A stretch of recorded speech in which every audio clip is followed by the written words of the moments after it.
players say that the fewer practices, maybe things are a little bit more concentrated. Well, yeah. I mean, you know, this is practice number 3. It was good to kind of get back out here last Friday and kind of knock some of the rust off Friday and Saturday and get them back into a groove this week. And you know, going into the Christmas break, you know, we got about 4 or 5 more good practices we need to get in. So yeah, absolutely, it was good to get back out here and see these guys flying around again. And so it was good. So far, we've had three good ones.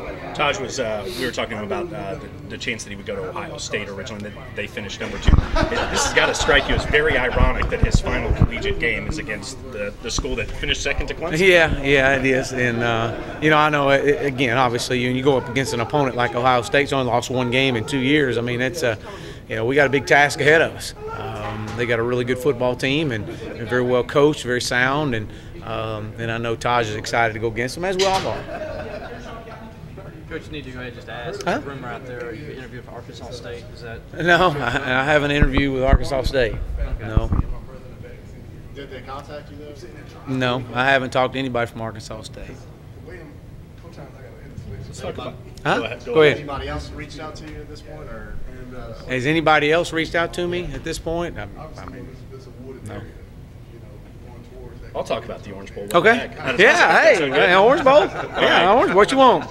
What have you seen from Ohio State's defense? I mean, this is a team that you know, Dabo said 24-1. I mean, they've not done a lot of losing this. They got to be doing something right as far as stopping people. I mean, they play. They're very sound in what they do.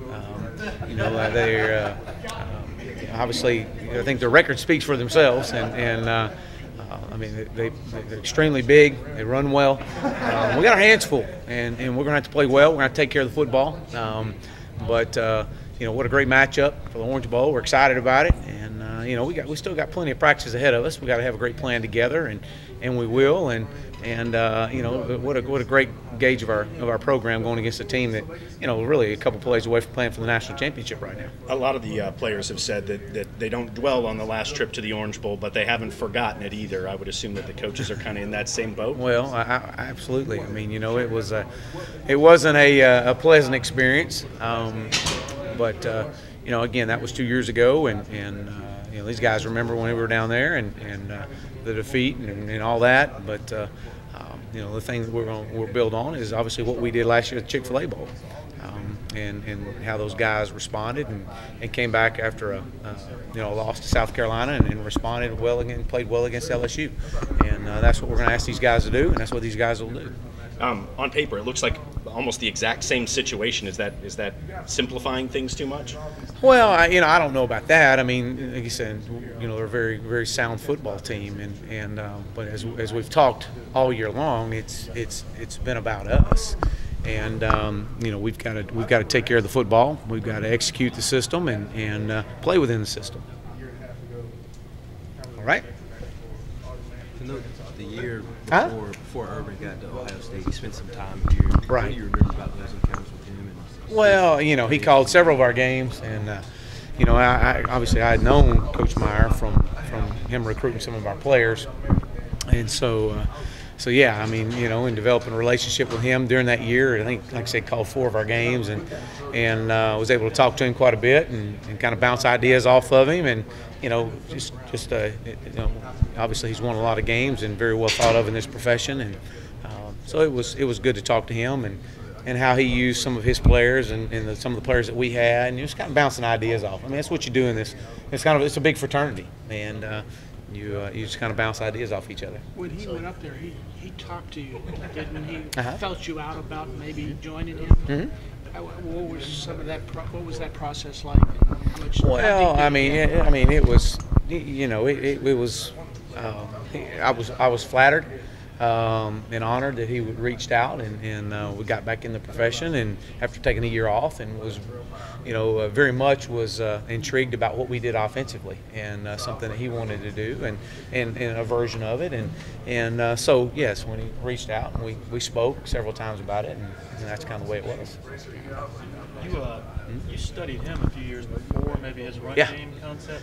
Did you go down to games? Yeah, we did. Actually, when he first got there from Utah, we took our staff down and spent 4 days with them and Coach Mullen and his staff, and kind of learning some of some of the things that they've done, and just kind of bring those back with us. And so yeah, that's kind of where our relationship kind of started. That was when you were still in Texas? I was, yes. Like Travis?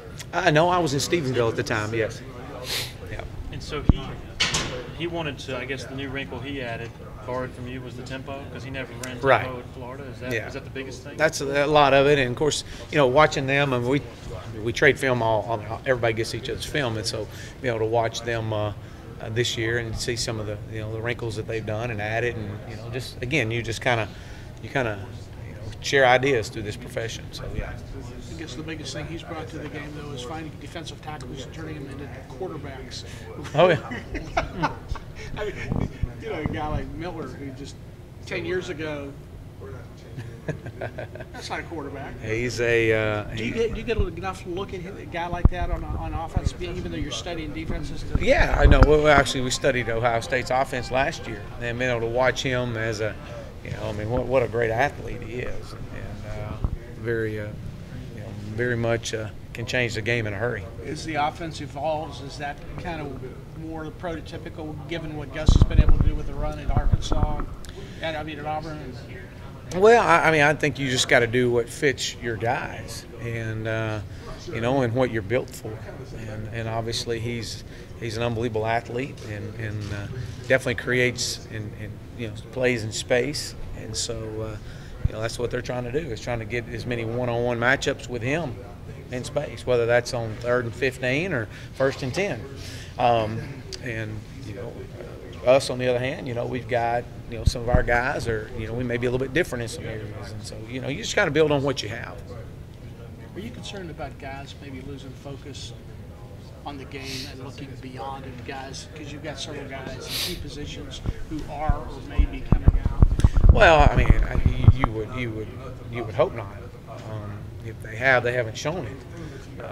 It's that would be very disappointing. But that hasn't been the case. These guys are focused. I'm not concerned about that at all. No. And I don't think you would see that in our guys.